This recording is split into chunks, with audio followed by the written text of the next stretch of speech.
টিএমপিকে এমএমকে টিএমএমকেৰ উদ্যোগত বাহিৰ কৰা এই জোৰ সমদলৰ আজি দ্বিতীয়টো নিশা ৰিজনাই টিএমপিকে এমএমকে লগতে ট্ৰাইবেল সংকলৰ উদ্যোগত আজি আমি জোৰ সমদল আৰম্ভ কৰিছো। আজি আমাৰ টিএমপিকে এমএমকে টিএমএমকেৰ উদ্যোগত বাহিৰ কৰা এই জোৰ সমদলৰ আজি দ্বিতীয়টো নিশা আৰু এই দ্বিতীয়টো নিশাত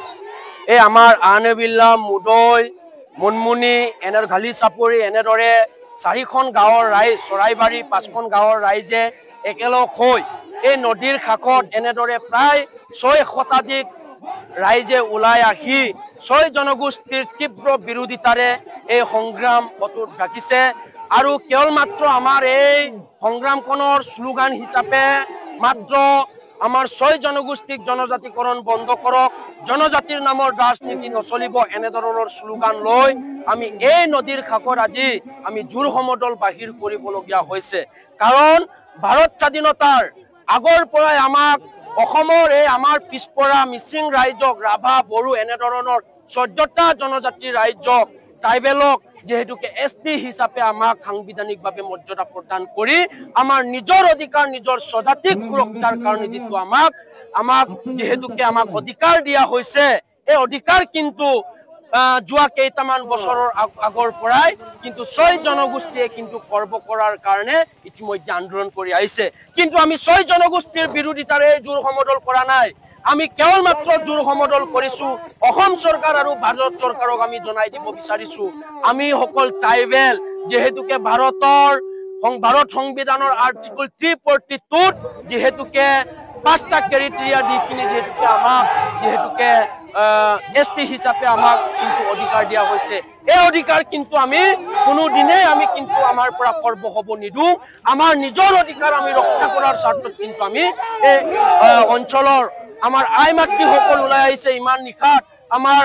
পিতৃ সকল ওলাই আহিছে যুৱক যুৱতী সকল ওলাই আহিছে আমাৰ এটাই লক্ষ্য আমাৰ অধিকাৰ আমি ৰক্ষা কৰিম। এইকাৰণে বাৰে বাৰে আমি অসম চৰকাৰ আৰু আমি কেন্দ্ৰীয় চৰকাৰক ইয়াৰ পৰা আমি প্ৰত্যাহ্বান জনাব বিচাৰিছো যিকোনো প্ৰকাৰে সংবিধান সংশোধন কৰি হলে যদি 6 জনগোষ্ঠীক জনজাতিকৰণ দিয়ে তেনেহলে আমাৰ এই সংগ্ৰাম কিন্তু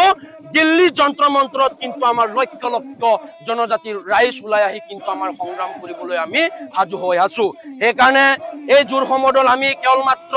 এটা নিশা নহয় দুটা নিশা নহয় এই জোৰ সমদল এতিয়া আমাৰ বিভিন্ন মিচিং অধ্যুষিত অঞ্চলসমূহত গাঁৱে বুৱে চহৰ অঞ্চলে নগৰে আমাৰ এই জোৰ সমদল বাহিৰ কৰা হ'ব আৰু আমাৰ ট্ৰাইবেল সকলৰ যিটো ইউনিটি আমাৰ ট্ৰাইবেল সকলে যে অসমখনৰ এটা অগ্ৰণী ভূমিকা পালন কৰি আছে ইয়াক দেখুৱাৰ স্বাৰ্থত কিন্তু আমাৰ ট্ৰাইবেল সকল আজি সকলে ওলাই আহিছে।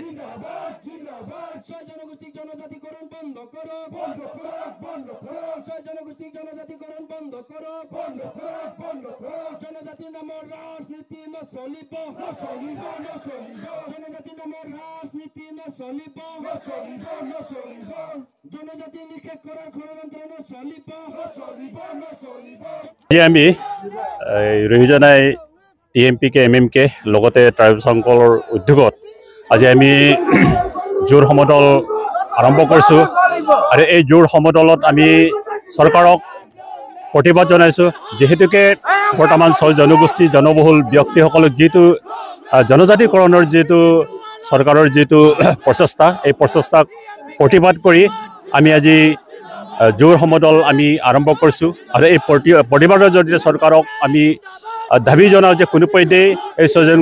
6 জনগোষ্ঠীক জনজাতি কৰিব নোৱাৰিব আৰু আমাৰ যিটো দাবী এই দাবী অসম চৰকাৰে মানিবই লাগিব তাৰ উদ্দেশ্য লৈ পেলাই আমি আজিৰ এই প্ৰতিবাদ আমি সাব্যস্ত কৰিছো। আমি যদি আগন্তুক অধিৱেশনত যদি 6 জনজাতিকৰণৰ প্ৰস্তাৱ যদি গ্ৰহণ কৰে তেনেহ'লে আমাৰ যেটো 14টা জনগোষ্ঠী এই 14টা জনগোষ্ঠীক পৰৱৰ্তী সময়ত আমি চৰকাৰৰ বিৰুদ্ধে আমি জংগী আন্দোলন আৰম্ভ কৰিম। বন্ধ কৰো জনগোষ্ঠীক জনজাতিকৰণ বন্ধ কৰো জনজাতি নামৰ ৰাজনীতি নচলিব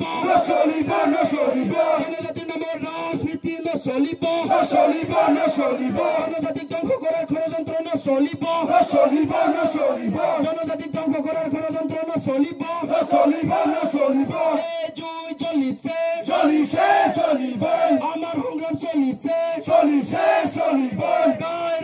Gulento, Gulento, Mimang Mokol Gulento, Sisi Tua Jindabad, Taiwan Loiko Jindabad, PFPK Jindabad,